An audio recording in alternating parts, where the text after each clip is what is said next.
Kolose 3 ayat 20.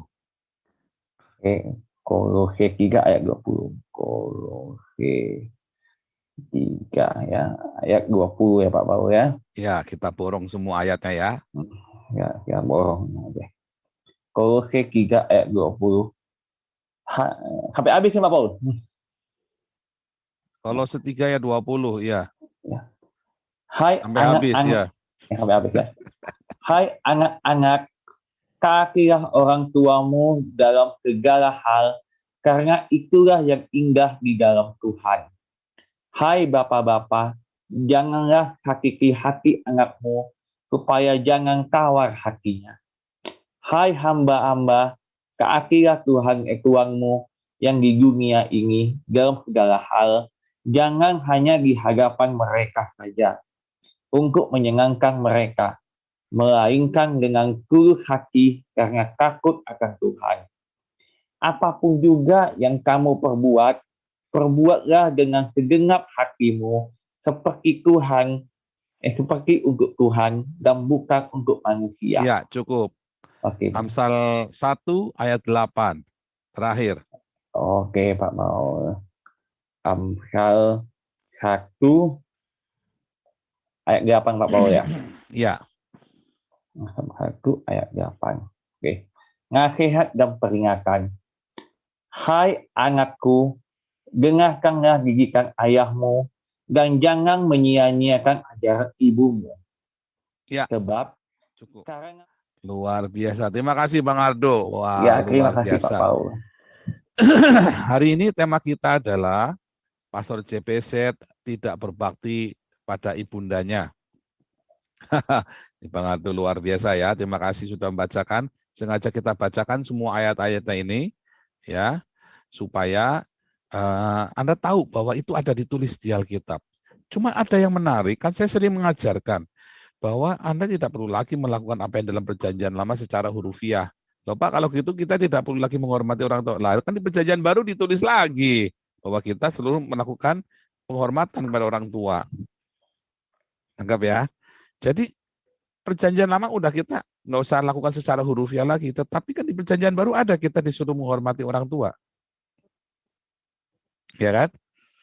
Jelas-jelas ditulis bahwa kita disuruh menghormati orang tua. Jadi kalau sudah jelas-jelas ditulis, lalu Anda nggak nurut, gimana coba caranya? Ya kan? Sudah jelas-jelas ditulis Anda disuruh menghormati orang tuamu. Nah, cuman penghormatan seperti apa? Ya, bahkan ditulis lagi kan, supaya kamu berbahagia dan panjang umurmu di bumi-bumi. Supaya kamu berbahagia dan panjang umurmu di bumi. Ditulis lagi, ya. Ditulis lagi. Artinya perjanjian lama itu yang sudah dibatalkan ditulis lagi dengan satu maksud bahwa namanya menghormati orang tua itu ya itu ditulis 3.500 tahun yang lalu ya, suruh menghormati orang tua, dan Anda sampai sekarang juga masih disuruh menghormati orang tua. Semua ajaran kultur apapun Anda disuruh menghormati orang tua ya, disuruh menghormati orang tua. Nah, masalahnya menghormati orang tua itu caranya bagaimana? Kultur Tionghoa berkata namanya menghormati orang tua ya, nanti Anda sojakui di depan makamnya atau di depan jenazah orang tuamu. Itu kultur Tionghoa. Ya. Waktu ayah saya meninggal, apakah saya sujud di depan makam ayah saya? Tidak. Ya, tahun 99 ayah saya meninggal. Waktu ayah saya sekarat itu 3 bulan sebelumnya belum sakit ya, saya sudah dikasih mimpi ayah saya akan meninggal. Saya dari Salatiga waktu itu. Jadi saya pulang, saya doa. Saya ngomong-ngomong, wah kita ngomong, papi siap, sudah siap. Nah, jadi papi itu waktu meninggal udah dikasih tahu di phone. Rupanya dia ngerti, tapi saya nggak ngerti kalau dia sakit. Tapi saya ngimpi, papi itu meninggal, posisinya itu persis seperti meninggalnya itu ya. Dia meninggal itu saya langsung lihat, kayak dejavu kan. Nah intinya apa? Karena papi sudah siap, terus saya kan udah kerja lagi. Saya waktu itu full timer di sebuah gereja. Kemudian tiba-tiba saya lagi sibuk latihan segala macam, tiba-tiba ditelepon. Nah, ditelepon, papi meninggal. Kamu cepat pulang, ya papi sekarat.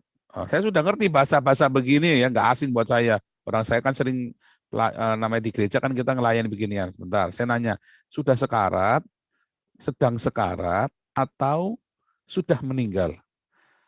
Loh ya pokoknya aku pulang aja, jangan banyak pokoknya cepet pulang nanti nggak keburu. Lah kalau sedang sekarat, saya pulang sekarang. Artinya saya ada kemungkinan masih bisa ketemu. Tak kejar, saya kerjain apapun tak tinggal. Tapi kalau sudah meninggal, tak selesaikan dulu kerjaan di sini supaya saya bisa pulang. Saudara nangkap nggak? Kalau lagi sekarat, artinya dia masih bisa ngomong. Siapa tahu ada hal penting yang mau diomongkan ke kita. Ya kita cepat pulang. Tapi kalau sudah meninggal mau apa? Sama-sama nanti lihat jenazahnya. Ya sudah selesaikan dulu kerjaan dengan tenang. Toh kita sudah tahu pasti mau meninggal. Wah kejam bener, enggak kejam. Bukan. Jangan terus mau apa? Terus memang mau apa? Coba Anda pikirkan. Ya mau kita bertangis-tangisan. Ya itu bukan gayanya saya. Nangisi jenazah itu bukan bukan gayanya saya. Kalau sudah meninggal mau apa? Mau nyesali diri kita sendiri. Nggak berbakti. Oh saya sudah berbakti sama papi saya. Saya sudah berbakti. Semasa hidupnya pun saya berbakti ya. Apapun yang papi saya kerjakan, saya pasti pernah membantu beliau. Ya, papi saya dulu pernah ternak burung puyuh. Saya ikut bersihin kotorannya loh. Ya, tainya itu burung puyuh saya ikut bersihin loh. Nggak selalu, karena papi itu kan kerjaan papi saya. Cuman saya kadang-kadang bantuin. Setiap hari saya ikut kasih makan burung puyuh itu. Sehari 2 kali. Dengan kakak saya, bareng-bareng ya.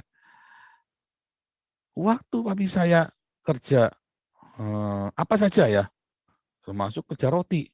Saya bisa bikin roti loh ya. Saya bisa nguleni roti loh. Saya bisa bikin roti itu loh, roti yang ngembang itu ya, roti tawar itu. Saya bisa bikin roti. Waktu saya kerja roti, saya bisa bikin roti. Saya tahu capeknya karena kami nggak pakai mesin dulu ya, kita manual dulu. Kita kan belajar dari manual dulu kan. Wah, baru setelah besar baru pakai mesin. Saya bisa bikin roti. Dan saya ikut ngelilingin roti itu pakai beca. Gantian sama tukang becanya. Saya kan seneng kan, wow dia naik beca, Mas, gantian aku yang genjot Mas. Saya yang genjot, saya yang beca saudara. Tukang becanya yang naik turunin rotinya, saya yang becak, saya yang genjot. Seneng ya, jadi tukang-tukang beca itu sama saya itu teman gitu. Apalagi tukang becanya masih muda seneng ya. Nah, dia yang naik, saya yang genjot gitu kan, naik beca begitu. Saya bantuin ya. Makanya orang-orang tua tetangga-tetangga kami itu suka sama saya. Dibilang ini anak uhau. Uhau itu berbakti. Makanya mereka izinkan anak-anaknya gaul sama saya. Karena selain saya pinter di sekolah, saya juga uhau. Berbakti sama orang tua. Mereka senang. Waktu ayah saya punya toko, saya nungguin toko. Dari SD kelas 6 saya sudah punya porkas ya SD SP. Saya bantuin, kami bayar sekolah sendiri. Dan saya tidak pernah membangkang sama orang tua sekalipun saya punya uang sendiri waktu itu. Jualan sebelum saya bertobat ya, jualan SDSP, porkas itu. Kita punya motor, punya mobil segala macam ya. Ayah saya malah ikut gitu. Kita bantu, namanya kita membantu orang tua. Sehingga orang-orang itu suka dengan kami. Kita nggak ngerokok, kita nggak, ya berkelahi sih namanya. Anak-anak sekitar ya berkelahi ya. Tetapi kita nggak kurang ajar gitu loh. Nggak kebut-kebutan, kita punya motor tapi kita nggak suka yang buang-buang waktu malam minggu minum-minum mabuk-mabuk seperti rata-rata lingkungan kami kan dari lingkungan kelas bawah ya, low end. Jadi orang-orangnya pasti mabuk, main perempuan, segala macam ya. Anak-anak SMP itu sudah lokalisasi dipakai sama si ininya buat jamu ya, buat obat awet muda katanya ya. Wah teman-teman saya itu sudah banyak yang sudah diperjagain, nah, bukan diperawani, diperjagain oleh para pelacur-pelacur kelas-kelas itu. Itu lingkungan kami itu dari situ, saudara. Kelas bawah seperti itu. Nah, jadi ketika ayah saya meninggal, saya nggak perlu penyesalan. Ya, cita-cita ayah saya itu cuma simpel, 3 anaknya sarjana semua. Dan kami selesaikan 3-3-nya. Sehingga kami nggak punya penyesalan dengan itu. Nah, lalu beberapa orang ada yang waktu ayah saya meninggal itu rame ya, karena ayah saya itu temannya banyak. Dan keluarga kami kan keluarga pendeta. Jadi yang dari ini pendeta ini juga pas bawa pasukan, pendeta ini bawa pasukan, ayah saya sendiri punya pasukan 2 kilo itu yang parkirnya 2 kilo, saudara. Bisnya itu yang datang itu bisnya itu berapa belas itu ya, datang bis itu ya. Padahal orang miskin tapi yang layak sampai geger tuh satu kampung tuh geger itu ya. Karena yang layak banyak sekali. Lurahnya mati aja nggak sebanyak itu yang layak. Nah, ya waktu itu belum corona ya, tahun 99. Jadi apa sih bakti apa yang harus saya lakukan sama orang tua? Nah, nanti ya kita kita skip di situ. Saya nggak lagi pamer kita sudah berbakti enggak ya, tapi saya lagi tunjukkan. Ayah saya selalu cerita ya kalau ada yang meninggal, terus kan kita sering lihat kan dari kecil itu kan kita suka ada saudara kita meninggal, ada siapa tetangga atau teman kami handai tolan atau kerabat kami meninggal. Lalu saya kan ayah saya suka datang karena kita kota kecil. Kalau meninggal itu kan kita di kan di rumahnya itu. Rumah dukanya itu di rumah, bukan di sebuah rumah duka tapi di rumah. Dan itu dekat-dekat kita, namanya kota kecil begitu ya. Nah, terus si anak ini ada sampai nangis-nangis jejeritan sampai dia sojaku itu, kalau orang Cina kan sojaku itu, kepala dijeblok-jeblokin ke lantai itu loh. Sampai berdarah pokoknya dijeblok-jeblokin begitu kan. Wah, sampai heboh pokoknya pemakaman itu sampai heboh pokoknya selama dari mulai tutup peti sampai doa penghiburan apa segala macam, enggak yang acara kelenteng, enggak yang acara gereja ya. Pokoknya sampai heboh. Nah, ayah selalu duduk di sebelah saya sambil bisikin dari saya SD itu ya. Kalau sudah mati, dijeblokin begitu ada gunanya enggak? Terus saya bilang, ya berguna Topi, namanya berbakti. Yang mati tahu nggak, ngerasain nggak digituin? Ya nggak tahu, ya kan arwahnya masih di situ. Kalau papi mati, nggak usah digituin. Yang penting papi masih hidup, kamu yang benar sama si papi. Itu sudah cukup. Kalau mati gimana, Pi? Bakar saja, buang ke laut. Ngomong begitu, saya kaget. Bakar saja, buang ke laut. Oh, saya orang Pentakosta, orang Pentakosta, saya nggak boleh, dibakar nanti masuk surga, Pi. Terus ya, setiap kali kita diomongin terus. Nanti kalau ada yang meninggal lagi, sampai nangis-nangis, wah, terus diberikan apa yang mahal-mahal gitu, ditaruh di dalam petinya. Terus dia bisikin lagi, papi saya sama saya. Itu kalau beli jam mahal-mahal gitu, taruh di petinya, mestinya kasihkan papi aja ya. Iya ya, Pi ya. Kenapa ada dikasihkan papi aja ya itu ya, jamnya ya. Malah ditaruh di situ. Padahal itu belinya pakai ngutang lagi. Ya kan, 15 miliar jamnya dibawakan gitu ya. Saya nggak tahu ya itu ternyata 15 miliar kalau meninggal tuh jamnya dibawakan apa enggak ya. Banyak orang-orang Tionghoa itu kalau meninggal itu kalau dia pakai jam tangan Rolex itu dibawain loh Rolexnya itu loh.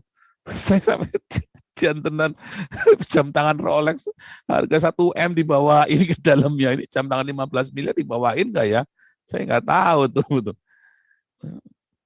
Itu di jam masa bangkainya sambil ngeliat jam berapa ini.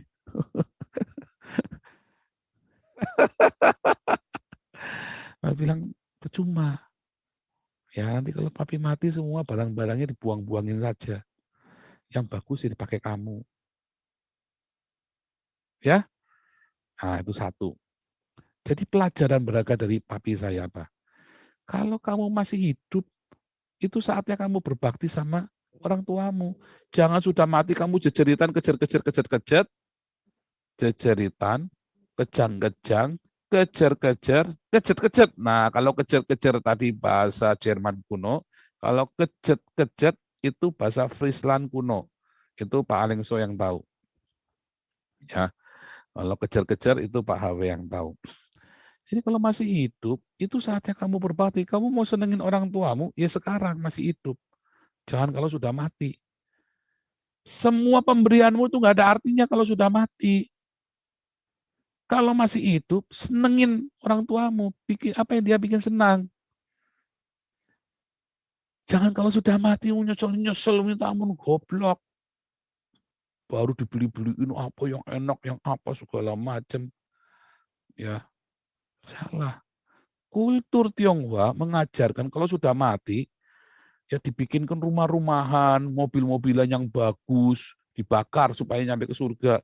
Saya bilang, masa mamiku sekarang meninggal disuruh, ya, ini maaf ya tante ya, bukannya saya meremehkan, bukan. Cuma maksudnya, masa suruh bakar rumah-rumahan, rumah-rumahnya aja harganya 10 juta. Rumah-rumahan itu harganya 10 juta, saudara. Kalau tahu tahu nggak yang dibakar orang Tionghoa itu? Rumah-rumah itu mahal itu, 10 juta. Di dalamnya ada mobil-mobilnya, ada orangnya, bagus, bagus banget. Terus dibakar, saudaraku. Buat dikirim supaya mamimu nanti punya rumah, supaya papimu punya rumah. Itu cekelan batuk, saudaraku. Masa mamiku suruh tinggal di rumah kertas begitu sih? Kalau memang itu terjadi dan saya orang kaya, saudaraku, saya akan kirim, saya akan bakar rumah, saya akan beli rumah di Citraland apa di mana itu kan, tak bakar rumahnya nih, Mi, buat mami Mi di sana tak bakar rumahnya. Harusnya begitu ya. Itu harusnya orang-orang kaya di Indonesia itu jangan bakar rumah-rumahan begitu ya. Harusnya beli rumah terus dibakar rumahnya gitu ya. Wah, kan epic banget itu kan. Greget gitu. Kalau bakar rumah-rumahan harga 100 juta kan enggak epic. Kan ada rumah-rumah harga 100 juta. Itu enggak epic. Harusnya Anda beli rumah di real estate itu harga 1 M gitu kan, lu dibakar rumahnya, dalamnya diisi macam-macam ya, ada home theater apa segala macam dibakar, wush gitu kan, wah, nanti sambil muter-muter sembahyang sambil petul kentongan, tong, tong, tong, itu nanti wali kotanya kejar-kejar jeritan itu, wah, rumah 1 M dibakar, rumah tetangga-tetangga nih, sekalian tetangganya dibakar. Saya ingat lagi Jin Si Huangti begitu ya. Jin Si Huangti itu waktu meninggal, pasukannya sama dayang-dayangnya itu ikut dikubur ya. Istrinya semua ikut dikubur bareng-bareng. Itu baru epic, saudara. Bakar rumah-rumahan. Masa orang tuamu suruh tinggal di rumah kertas, yang bener aja loh. Ini bukan masalah menghina kepercayaan. Saya juga orang Tionghoa, saya juga orang Konghucu ya. Orang Tionghoa lahir pasti Konghucu. Ya, kecuali kalau dia Islam. Kalau dia bukan Islam, dia pasti Konghucu. Pakai telur merah putih, suruh sojakwi 12 kali, itu kan Konghucu. Saya Konghucu ya. Sampai hari ini saya masih Konghucu. Ya, sampai hari ini saya Konghucu. Konghucu itu bukan agama, ngawur itu sih Indonesia ini. Konghucu itu bukan agama. Konghucu itu ada sebuah kultur, filosofi yang diajarkan turun-temurun. Itu bukan agama. Ajarannya 3 tridharma, bakti kepada Tuhan, bakti kepada orang tua, bakti kepada negara. Bakti kepada Tuhan. Tuhan saya bukan Kuan Im. Tuhan saya bukan Kuan Kong. Tuhan saya Yesus. Bakti kepada Tuhan. Bakti kepada orang tua. Wajib. Bakti kepada negara. Wajib. Ya, wajib bakti kepada negara. Saya bakti kepada negara. Bakti banget saya kepada negara. Kepada tanah air saya yang saya pernah dilahirkan di sana saya juga berbakti. Di sini pun di Eropa saya juga berbakti. Ya kan? Tanah air berbakti. Serius. Ya kan kita kan kasih makan 2.000 orang tiap hari. Saya mengkoordinator, bukan duit saya. Itu kan bakti saya. Ya kan, kepada Indonesia. Ya kan? Anda yang ngomongin saya pengkhianat, penakut segala macam, Anda pernah nggak kasih makan 2.000 tiap hari begini? Ya. Oh kan bukan duitmu, iya kamu koordinator aja, bisa nggak, sanggup nggak, dah gitu aja, nggak usah ngomongin, sanggup nggak, rela nggak kamu duitnya, ya itu kan kemarin kan ada yang mau kudeta saya kan, mau nyingkirkan saya dari Damaris, ya kan, ya kamu sanggup bikin aja, ya kan, sampai bawa-bawa pendeta ini pendeta itu biar nampak segala macam. Ya, kalau sanggupnya bikin aja, nanti saya bantu cari sini, bantu tak umumin, carikan dana nih buat siapa, buat Amin Wijaya, misalnya mau bikin sendiri, boleh-boleh aja, boleh, nggak marah, ya bikin aja kan baik kan, tak dukung, ya. Terus siapa saja yang mau bikin kemarin itu Jakarta Barat, tak dukung, serius. Carikan dana sini, kamu bikin yayasan, ya itu kan Jakarta Barat kemarin ada yang mau kudeta saya, boleh, tak dukung, serius, sumpah mati tak dukung. Kamu cari dana sini, asal dibuka, rekening yang nggak dibuka ya jangan, enak aja loh. Nanti saya carikan dana dimakan kamu sendirian, jangan cari duit sendiri, dibuka. Saya dukung, sungguh. Kalau kamu mau bikin tato, rekeningnya boleh taruh sini. Long pesat Mabire saja kita buka, kita nggak tahu dalam-dalamnya kayak apa kita buka. Cuma kan kalau pesat Mabire kan jelas, itu orangnya sudah jelas, orang jelas, orang-orangnya sudah berbakti. Daniel Alexander, siapa yang coba yang mau bilang Daniel Alexander itu orang nggak jelas? Itu orang jelas banget. Bahkan kalau mau bebasin orang pembantaran dari penjara, Beliau itu suka buat jaminan, ya. Orang kalau mau bikin visa apa segala macam ke Eropa, ke Amerika, kalau nggak bisa, suruh beliau yang jamin. Pasti tembus. Pasti tembus. Itu orang jelas. Ya. Ini nggak usah kita tanya. Dan itu kan inisiatif kita untuk Papua. Karena kita bingung mau siapa, bangun ke siapa. Kecuali nanti Damaris nanti bikin di sana. Kita berhenti kena pesat Nabire, kita fokus ke Damaris. Nanti ya, makanya berdoa ya. Ini kita belum kasih nomor rekeningnya Damaris, saudara. Sebentar, sama Pak Apolinaris Darmawan ya. Wah, saldonya Pak Apolinaris Darmawan hari ini 130 juta lagi ya. Saya senang sekali, luar biasa Pak Apolinaris Darmawan jadi berkat. Dan Damaris nanti setiap hari Selasa atau Rabu, tadi ada yang nanya ya,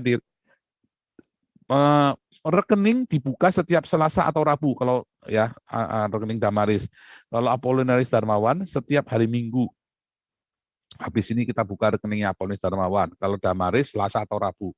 Galarua belum ya, ini karena kita masih kelabakan, kurangan orang buat bikin pembukuan. Galarua nanti target saya kan kemarin bilang bulan Desember mau buka rekening, tapi belum sempat ya. Nanti Pak Pute dan tim, ini kita lagi kurang orang, tolong teman-teman kalau ada yang mau jadi aktivis Damaris, tolong segera daftar ya, kita lagi kurang orang banget. Ya, apalagi kalau ada lawyer, orang IT, tolong daftar ya. Kita butuh banyak orang buat di Galarua ya. Nah, jadi begitu saudara. Kalau Jakarta Barat mau bikin, saya akan dukung. Yang penting rekeningnya dibuka. Ya, saya dukung pasti. Masa nggak didukung? Pasti dukung dong. Gimana sih? Bagus. Berarti kan saya menginspirasi. Gak apa-apa bikin sendiri kalau memang nggak suka dengan cara Damaris. Boleh dong, nggak apa-apa. Kalian bikin yang bagus. Dan nanti kita bisa belajar dari kalian kalau memang bagus. Dulu kan kita juga pertama kali yang mulai kan Pak Charles dengan Amin Wijaya memang, ya kan? Terus karena mereka nggak jelas begitu, udahlah saya bilang kita kumpulin sekalian, kita jadiin.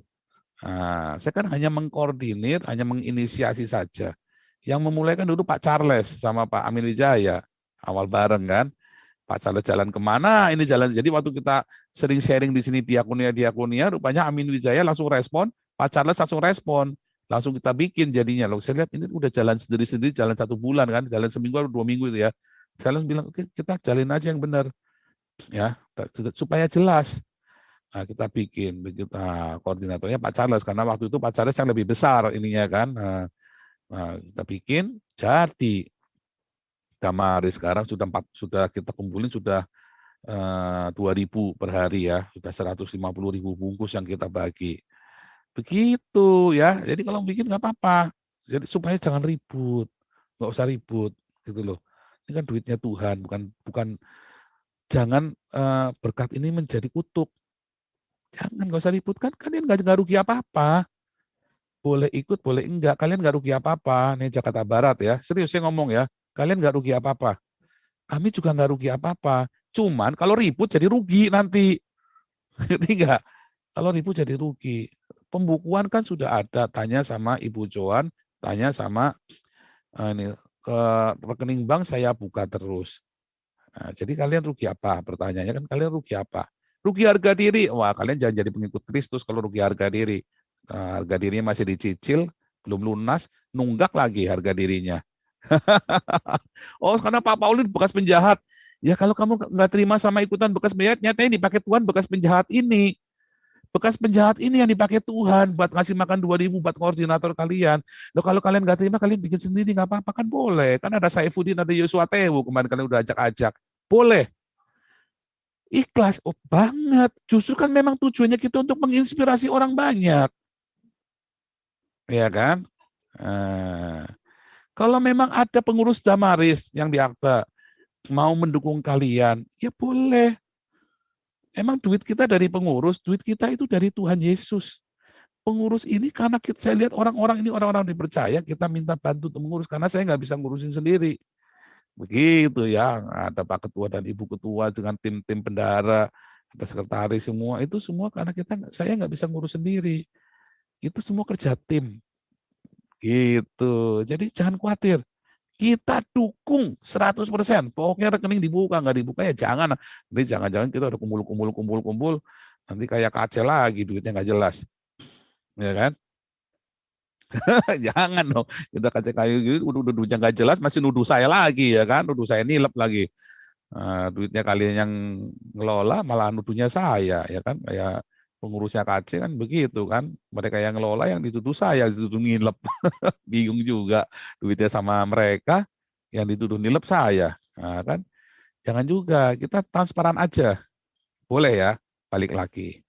Jadi saudaraku, kalau mau berbakti sama orang tua itu masih hidup, jangan kalau sudah mati. Ya, itu ajaran dari orang tua saya dan Alkitab menuliskan demikian. Alkitab tidak mengajarkan kepada kita ya untuk kita orangnya sudah mati terus kita tetangisan jejeritan. Tidak ada. Alkitab tidak ajarin kita. Bahkan Alkitab mengajarkan jangan melukai dirimu saat ada orang meninggal. Ya, jangan kamu melukai dirimu, menoreh-noreh saat ada yang meninggal. Baik itu orang tuamu, baik itu anakmu, nggak boleh. Ya kan? Dan bahkan Yesus berkata, biarlah orang mati ngubur orang mati. Tuhan, biar aku menguburkan ayahku dulu. Wah, Tuhan bilang, biar orang mati ngubur orang mati. Artinya kalau orang sudah meninggal, itu sudah bukan urusan kita. Anda nggak usah pakai alasan buat orang meninggal, Anda baru menyadari kesalahanmu. Telat. Masih hidup berbakti, masih hidup kamu bikin yang bagaimana caranya. Hormati orang tuamu. Mami saya waktu masih hidup, ya, saya kemarin salah ngomong ya, 90% hidupnya mami, ya enggak kan, mami kan umurnya sudah 75 tahun, 90%-nya kan 60 tahun, saya umurnya belum 50 ya. Tapi maksudnya, ya setelah nggak ada papi, hidupnya mami itu sama kami terus, kecuali 5 tahun terakhir. Ya, saudara di sini berapa banyak yang sudah nyebokin maminya, orang tuanya? Istri saya sudah nyebokin mami saya. Kotorannya ya, padahal bukan anak kandung loh. Istri saya sudah. Tapi itu bagi tugas sama saya. Ya, kami merawat mami itu ya, mami itu sejak saya menikah selalu ikut saya. Saya menikah, kan papi meninggal. Papi hamil anak pertama, hamil si Wesley, papi meninggal, maka mami ikut saya langsung. Selama ikut saya, mami itu ya, ya kita saling merawat. Karena mami masih muda waktu itu, baru 52 kan, berarti kan seumuran saya kira-kira kan. Masih muda banget mami itu, masih cantik tuh mami itu ya. Masih muda ngerawat anak saya. Jadi anak saya sama mami saya dekat sekali kayak ibunya. Dirawat. Ngerawat, saling ngerawat. Ya. Pembantu di rumah bikin masalah. Ya kan? Oh, mami saya kan sarapannya kan pakai petasan. Ya kan? Malam makan malamnya, dinernya pakai bom molotov. Ya kan? Tiap hari semua orang dijak ribut, nggak pembantu, nggak tetangga. Kalau istri saya nggak mungkin ribut sama orang, istri saya diem sekali. Istri saya itu kalau ngomong kita pacaran itu 3 jam, ngomong mungkin cuma 10 kata kali. Ya, jadi saya ngomong dulu, wah saya khotbah kalau istri saya lagi pacaran itu saya khotbah. Kalau khotbah ya monolog kan, namanya khotbah kan. Ngomong istri saya diem, 3 jam ngomongnya cuma 10 kata, coba bayangin. Jadi saya khotbah kalau lagi pacaran itu supaya rame. Oh, sepi pacaran diem-dieman terus, saya bingung nanti, ya kan? Nah, makanya saya khotbah kalau pacaran itu, saya latihan khotbah itu lagi pacaran itu sendirian monolog kan, dengan segala retorika, omong kosong. Wah, nanti rumah tangga yang sakinah, soleha, julaiha, dan Jubaidah segala. Istri saya sampai ngomong ngopo, model lah namanya cinta ya kan, dengarkan aja lah. Katanya udah menikah kejeblos. Orator, ya kan, orasi. Aduh, udah kawin kejeblos. Jadi begitu saudaraku. Jadi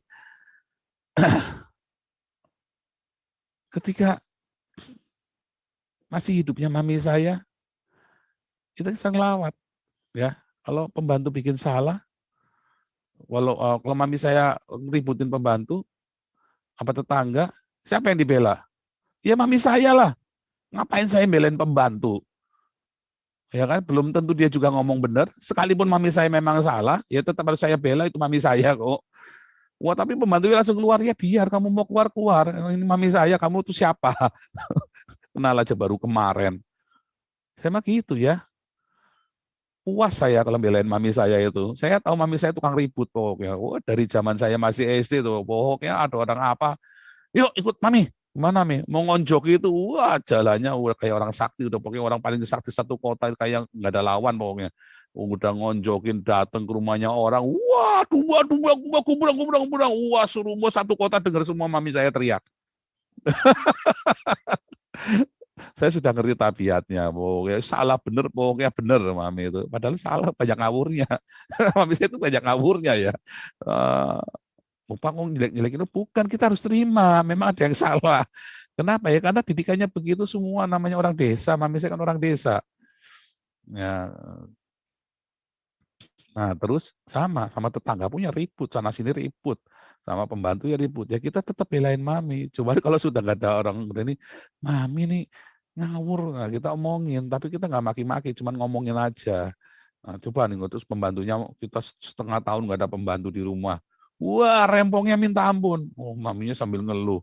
Wah, wah, wah, wah, wah. Nah, ya kan, sekarang ngeluh kan. Kemarin ada pembantu diomelin terus, kita bilang begitu kan. Nah, mending pembantu asalnya 3 bulan sekali ganti, itu jadi setahun sekali ganti. Tetap ganti, tapi setahun sekali nggak tahan. Wah, tetap benari diceblukin pakai meriam, pakai granat, gimana tahan saudara aku lagi itu. Wah, bisa meledak begitu. Siapa yang tahan ya? Tapi kan kita tetap mami, kita bela. Kalau orang lainnya jangan urusan pembantu. Kamu siapa kenal kemarin kok? Loh harus gitu dong. Orang tua harus kita bela. Sekalipun salah. Bukan berarti kita membenarkan, tapi bela. Kalau orang pembantu berani ngelunjak, terus pembantunya misuin mami saya. Oh saya bentak saudara.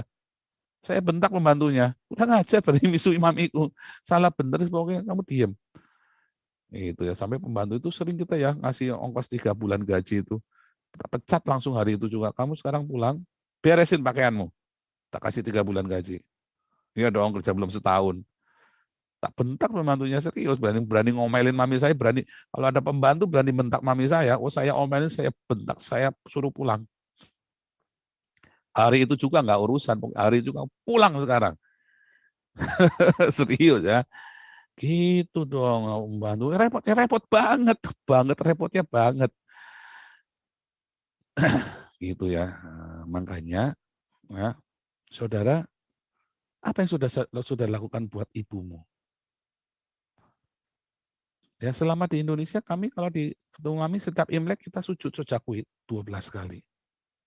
Sebelum saya berangkat kemari saya sojakui 12 kali. Karena kita tahu itu pertemuan terakhir kami. Saya sudah tahu. Ya, dan mami udah ngerti ya, nangis saya sujud 12 kali. Nangis nggak berhenti-berhenti, coba saya lagi sujud begitu coba. Saya ngerti, wah ini udah firasat ini mami pertemuan terakhir nih. Karena waktu itu usia masih 70 tahun ya. Udah 70 tahun udah ngerti. Aduh, saya bilang, nah ini nih. Nah, tapi kan kita sudah tahu, ya kan? Dan kita sudah lakukan. Orang anak-anak saya sebelum berangkat saya suruh minta berkat. Sujud sojakui sama mami. Anak saya dua-duanya manggilnya mami ya, manggilnya Mimi, Mimi kan. Mami kan, karena mereka yang ngerawat mami saya. Karena kami dua-dua sibuk kan, kami berdua sibuk. Ya istri saya juga dulu guru, juga terus ikut kita pelayanan, ikut saya pelayanan, sibuk sekali. Jadi yang merawat dua-dua mami. Kami nggak pernah mukulin anak saya, nyabet gitu nggak pernah, mami yang sering nyabetin. Terus nanti anak saya datang, wah ini Mimi, oh, disabet pakai apa? Saya kaki disabet, pakai mistar yang Mika itu loh. Aduh kamu, nih papa ini loh disabet sama Mimi pakai balok, kamu cuma pakai mistar. Saya bilang, bener ya, saya dulu waktu kecil disabetnya pakai balok ya. Bayangin kalau orang sarapan petasan sama makan malam pakai bom molotov, kalau ngumpul anaknya pakai apa? Pakai balok. Bukan pakai rotan, pakai balok. Beneran pakai balok gebukinya ya. Sampai gembor nggak jalan itu saya itu. Kalau digebukin mami itu lagi bandelnya itu ya. Udah motornya jatuh, lagi jatuh bukannya malah ditulungin, gebukin sisa pakai balok itu. Biasa. Apakah dendam? Enggak. Ya, tadi yang ayat 8 aja mah. Yang ayat 8 aja. Karena kita mau temanya ini. Jadi apa dong? Terus setelah meninggal, Gimana, nyesel nggak? Enggak, biasa saja. Kita punya kenangan yang indah. Ya kan? Kita punya kenangan indah. Harus datang nggak? Enggak. Kalau datang pun apa? Gunanya apa? Ngerasain nggak beliau datang? Oh, kan arwahnya mana di situ? Itu kan kepercayaanmu. Kepercayaanku enggak. Itu kan kepercayaanmu, arwahnya masih masih gentayangan di situ. Nah, kalian orang Islam kalau masih percaya gitu kan kalian musyrik namanya. Ya kan? Terus buat apa coba? Kalau orang tua sudah meninggal kita datang. Ya kan, sementara itu nun jauh di sana. Nggak usah lagi begini. Ya, nggak usah katanya saya DPO.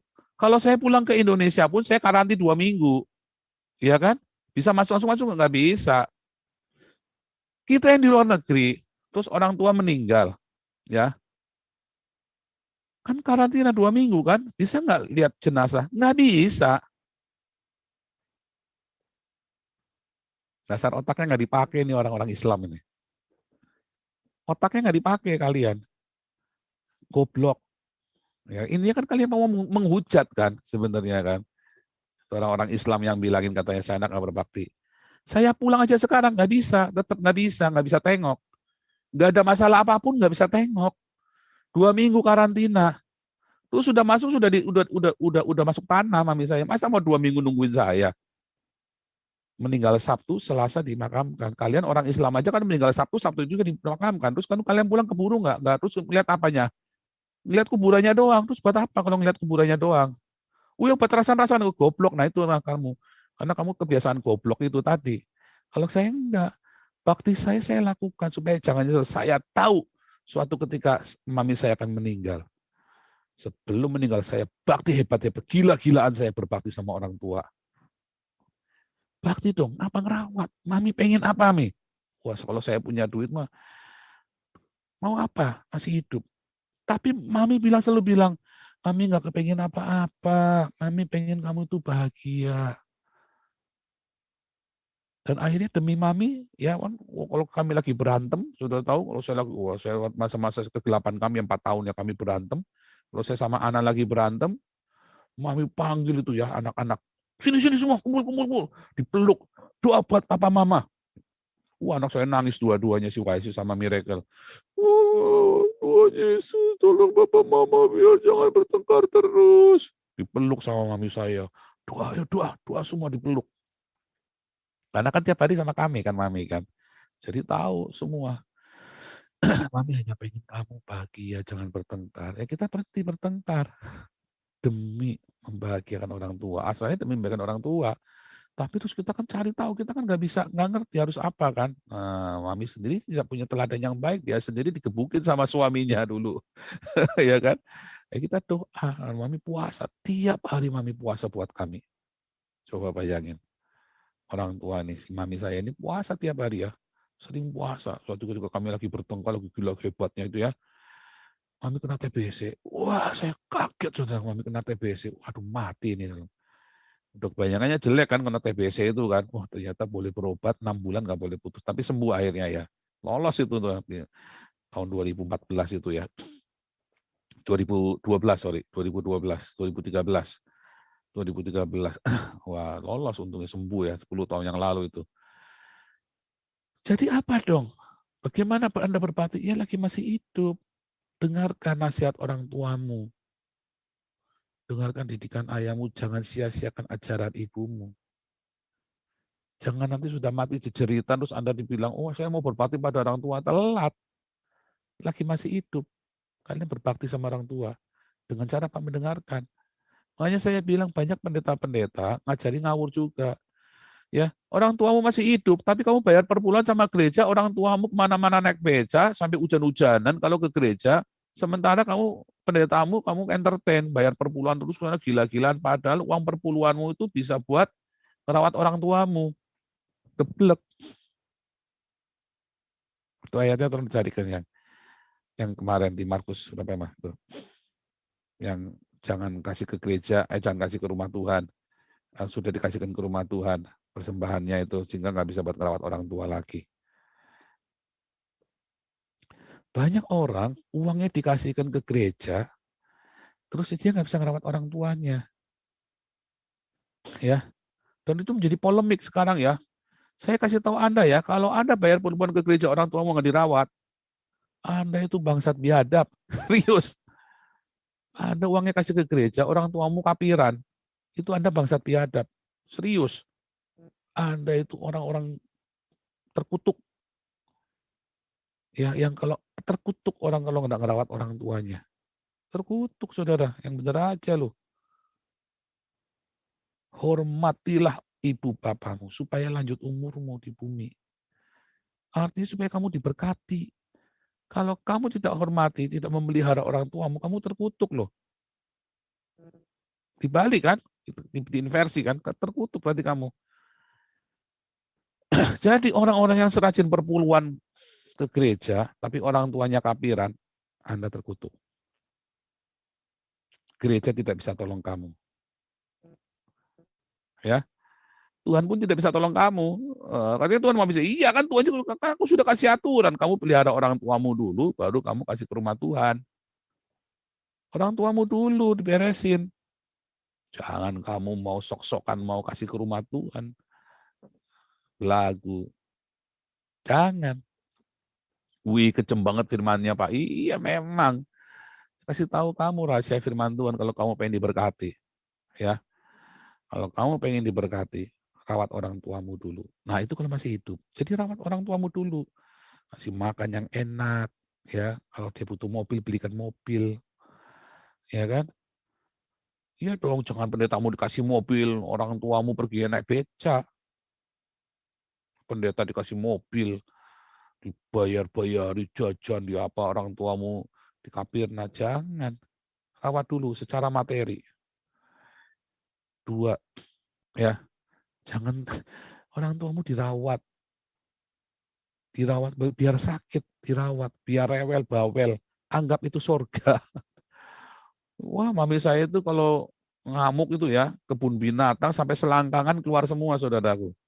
Serius. Kadang-kadang kita sampai malu ya. Dari malu dulu ya waktu kecil ya, tapi udah nggak malu lagi karena saya tahu. Ya kan? Emang kenapa malu? Wah, justru gara-gara itu saya kalau lagi ribut sama tetangga dibelain, tetangga nggak ada yang berani ribut sama kita karena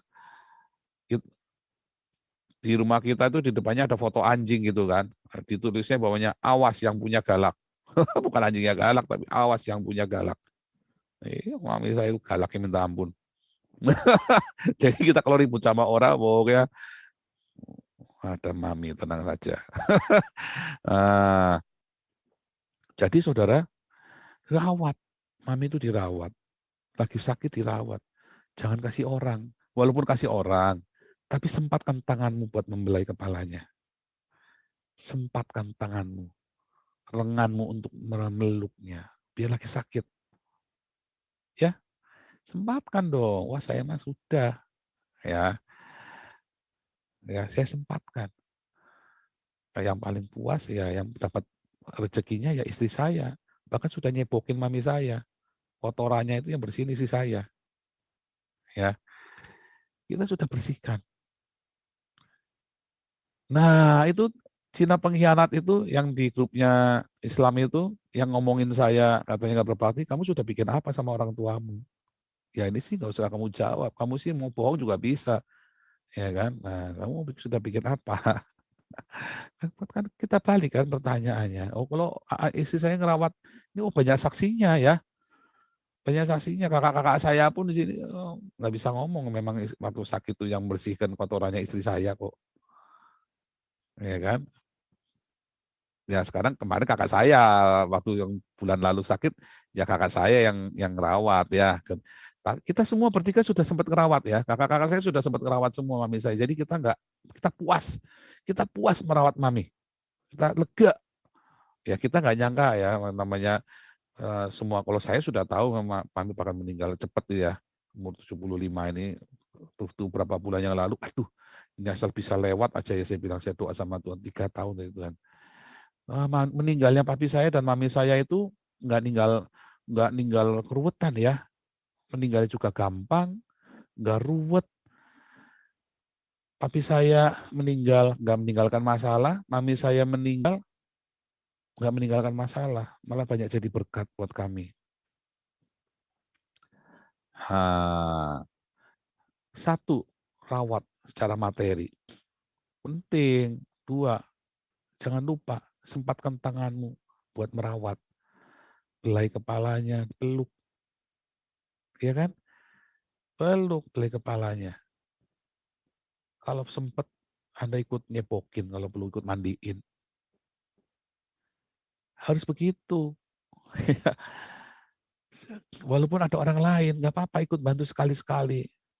Ya, supaya ngerasain. Anakmu nonton. Nanti anakmu akan melakukan hal yang sama. Karena firman Tuhan berkata, apapun yang ingin orang perbuat pada kamu, kamu lakukan ke orang lain.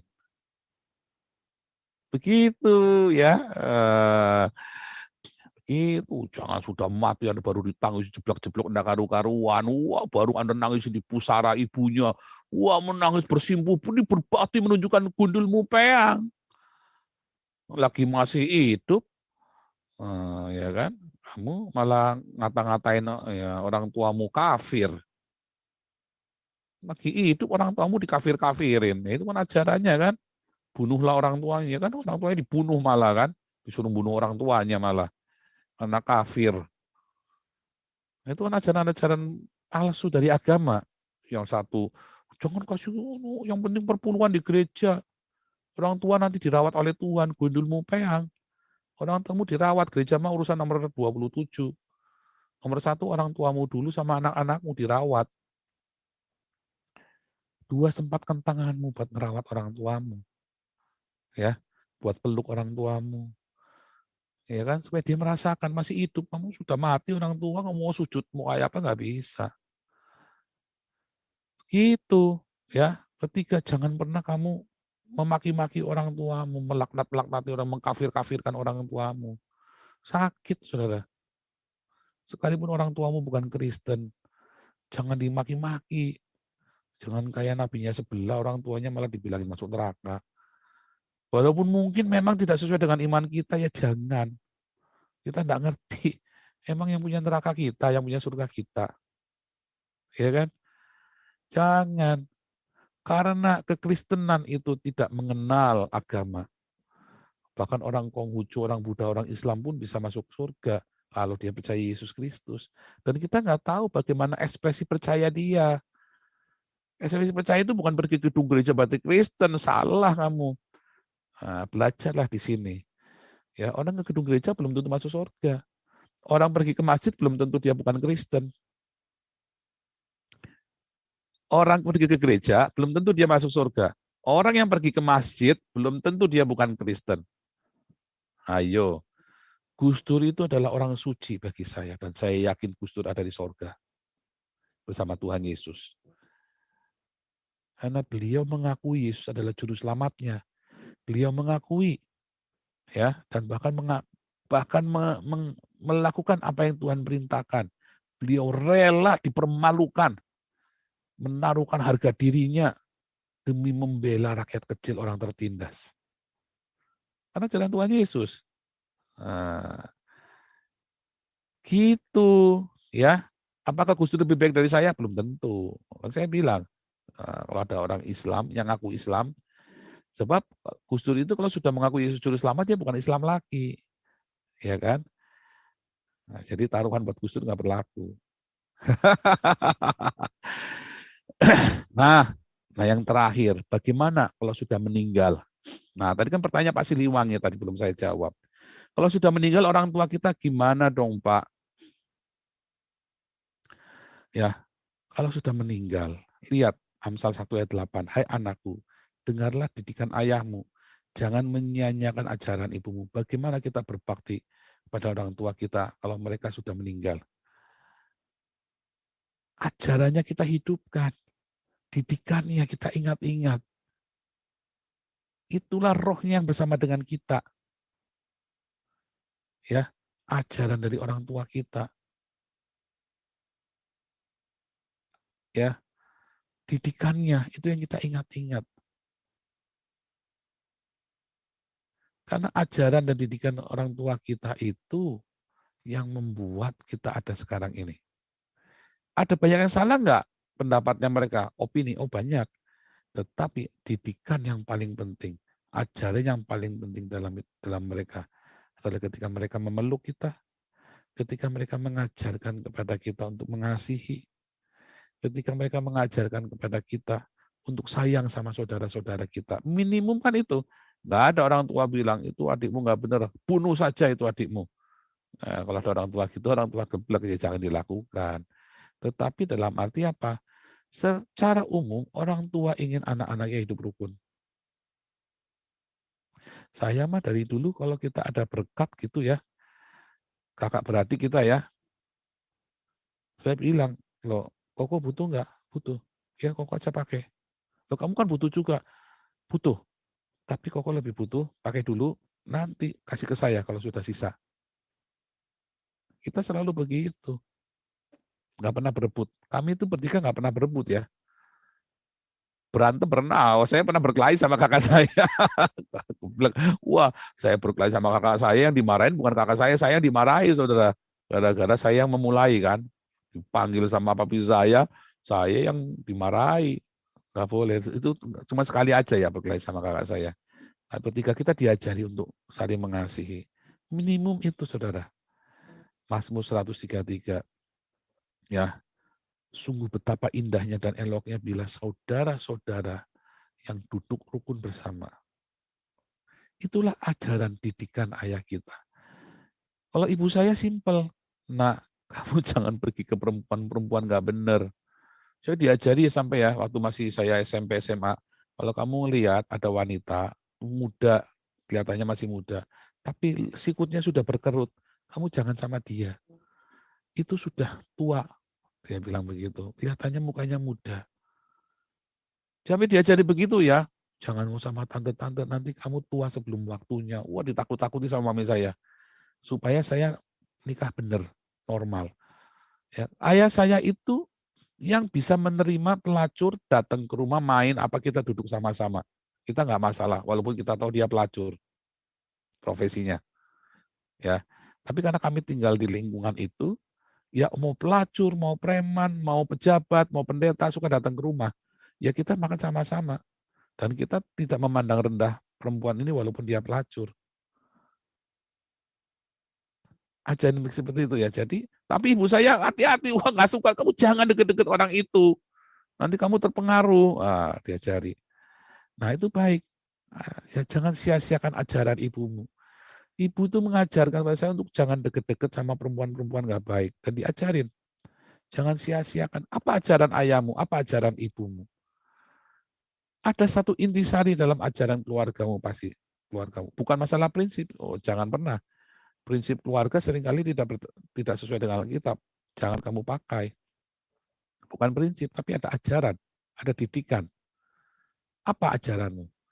Kalau di rumah saya diajari untuk tidak rasis ya, untuk tidak rasis dan untuk bisa mengasihi saudara-saudara. Itu ajaran keluarga kami. Kami bertiga kita nggak bertengkar. Dan itu yang kita tekuni sampai hari ini. Kalau bisa kita beri, kalau kita bisa angkat dia, kita saling berkorban satu sama lain. Kalau dia nggak apa-apa, pokoknya itu saudara saya. Dan itu adalah ajaran, bukan masalah prinsip. Hai anakku, dengarkan didikan ayahmu, jangan sia-siakan ajaran ibumu. Kalau orang tua kita sudah meninggal, bagaimana cara berbaktinya? Ya dengan ini, Amsal 1 ayat 8. Apa kenanganmu sama orang tuamu? Apa? Ya kan? Apa ajaran ayah orang tuamu? Nah, gitu ya. Ya toh? Nah, bagaimana dengan Anda? Bakti apa yang sudah Anda lakukan buat keluargamu? Bakti apa yang sudah Anda lakukan buat ayahmu, buat ibumu? Bahkan selagi masih hidup, tanya dulu sebelum Anda menyesal. Wah, ayah saya pilih kasih Pak, kurang aja. Oh enggak, jangan-jangan Anda yang salah paham. Mungkin orang tuamu bukan pilih kasih, tapi kita yang salah paham. Anak itu sering salah paham sama orang tuanya. Banyak orang tua sulit menjelaskan sesuatu kepada anaknya. Sulit. Ya, opa saya itu orang yang sulit menjelaskan kepada anak-anaknya. Tetapi tiba-tiba opa saya itu ya, waktu meninggalnya beliau, anak-anak itu hampir bubar itu ya. Wah, berantem, bacok-bacok, udah bawa golok, udah lapor polisi, udah apa. Tetapi saya baru menyadari, opa saya benar. Opa saya sudah ngerti akan terjadi seperti ini. Ya, tapi akhirnya bisa terkendali ya, luar biasa. Padahal banyak anaknya ya. Tapi akhirnya bisa terkendali. Karena opa saya sudah memikirkan, opa saya bukan orang Kristen, ya, tapi namanya setiap orang punya satu hal yang baik, punya keinginan, punya ajaran yang baik buat anak-anaknya. Apa ajarannya? Nah, sama ya. Kalau sudah meninggal juga sama. Apa ajarannya? Kita kenang, kita hidupkan. Apa yang saya ajarkan kepada Anda adalah ajaran dari ayah saya untuk agape, mengasihi tanpa pamrih. Ya kan? Nah, itu ajaran ayah saya yang saya sampaikan, yang saya hidupkan. Ya, itu perdebatan kami selama puluhan tahun. Haleluya, haleluya, haleluya. Saya berdoa supaya rema dari Tuhan Yesus pada pagi hari ini, pada malam hari ini, ya, membuat Anda untuk berbakti kepada orang tua, bukan berbakti kepada makamnya, bukan berbakti kepada jenazahnya, tetapi berbakti kepada hidupnya dan berbakti untuk menjalankan apa yang menjadi didikan mereka, harapan mereka. Itulah bakti kita. Bukan ada jeritan kejar di makamnya. Buat apa? Nah, itulah bedanya Anda, ya, kalian orang Islam dengan saya. Kalau kalian kejar di makam ibumu, kalau saya enggak. Masih hidup saya sojakui, masih hidup saya rawat, masih hidup saya bela. Ya kan? Kita semua punya beban. Sudah meninggal, kita tidak meninggalkan sesal. Tidak meninggalkan sesal. Tetapi ketika sudah meninggal, ya, kita tetap hidupkan ajarannya Mami. Ya kan? Hidupkan dong ajarannya Mami, ajaran ibumu, ya kan? Dan ajaran itu yang saya ajarkan kepada anak saya. Satu hal, ya, yang paling luar biasa dari ajaran Mami saya. Mami saya kan korban KDRT. Saudara, kalau papi itu lagi marah gebukin Mami itu ya dulu tuh ya. Karena papi saya itu juga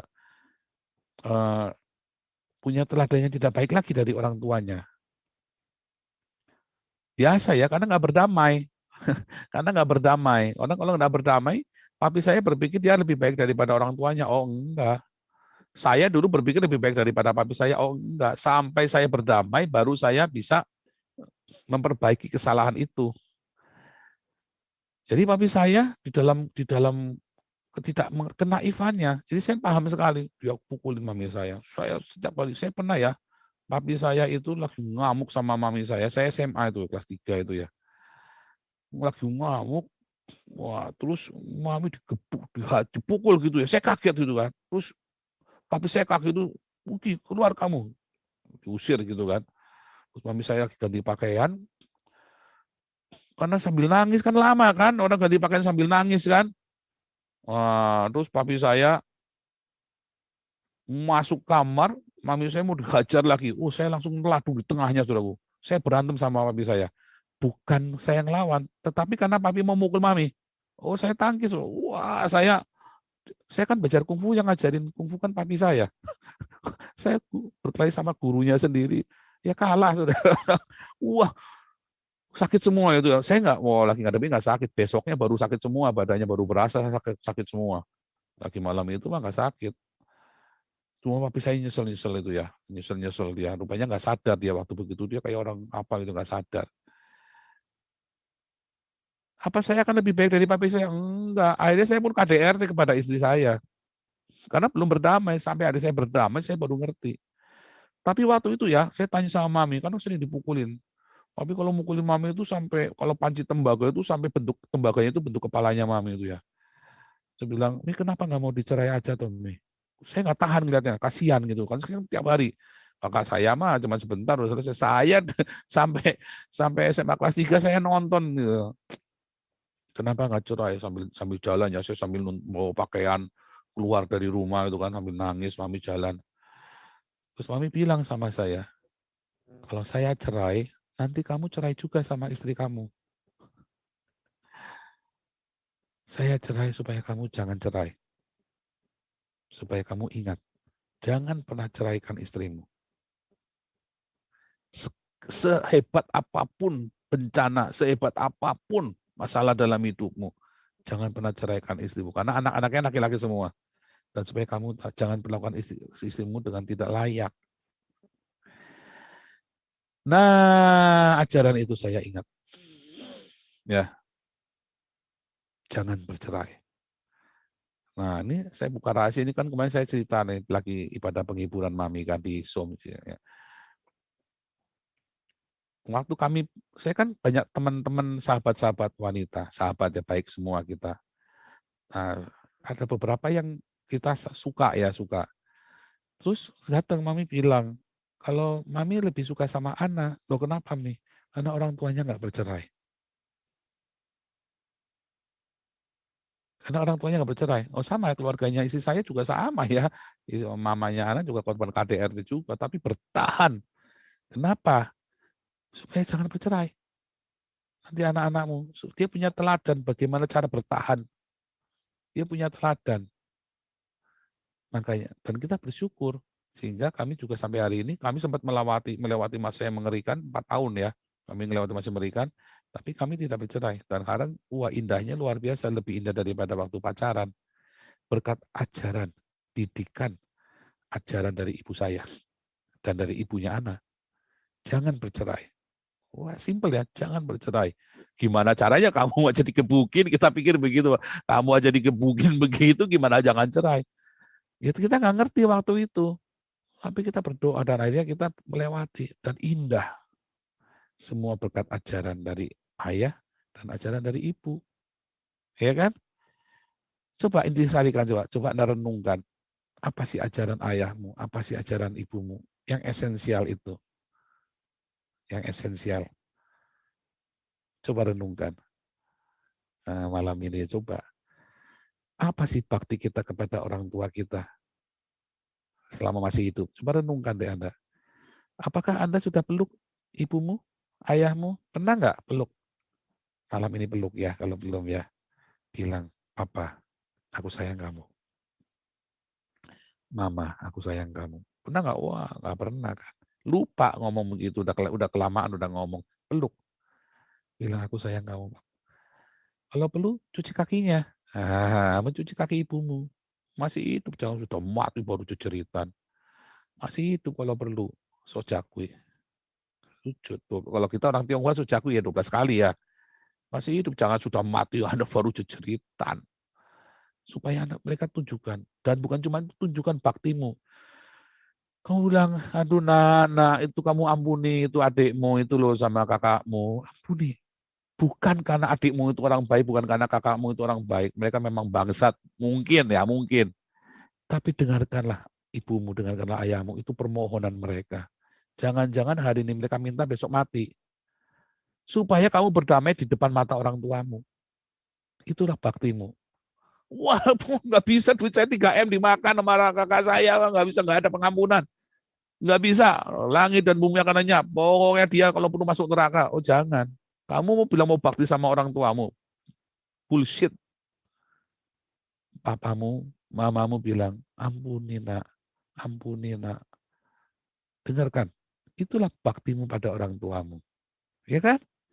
Kamu mengampuni dia bukan karena dia orang baik. Kakakmu mah nggak makan duit kamu 3 miliar. Mungkin ya, mungkin. Saya nggak tahu. Ampuni. Karena demi papamu. Sehingga kamu puas nanti. Waktu beliau meninggal, kamu sudah menunjukkan baktimu. Gitu dong. Jadi kamu tunjukkan, kamu sudah berdamai. Kamu sudah lupakan. Itu baktimu. Mungkin itu baktimu buat orang tuamu. Ya. Dan kamu akan lanjut umurmu. Diberkati. Gitu. Tapi jangan sampai orang tua bilang, kamu jangan pindah agama, salah. nggak ada urusannya kalau pindah agama. Itu kan ajaran-ajaran yang relatif. Tapi ada ajaran-ajaran yang relatif, ada ajaran-ajaran yang absolut. Yang relatif itu jangan pindah agama, kamu jangan kawin sama orang itu. Itu itu namanya kamu kudu kawin ngurutin mamanya mama, kamu kudu kawin sama orang ini. Itu ajaran-ajaran relatif. Tapi yang absolut itu kalau kamu suruh ngampuni kakakmu, adikmu, gitu ya. Nah, kalau pasanganmu, suamimu atau istrimu bukan pilihan orang tua dan orang tua marah gara-gara itu, berusahalah hidup berdamai dengan mereka, ya, dan tunjukkan pernikahanmu yang baik dan menjadi berkat buat mereka. Itulah cara kamu menunjukkan baktimu.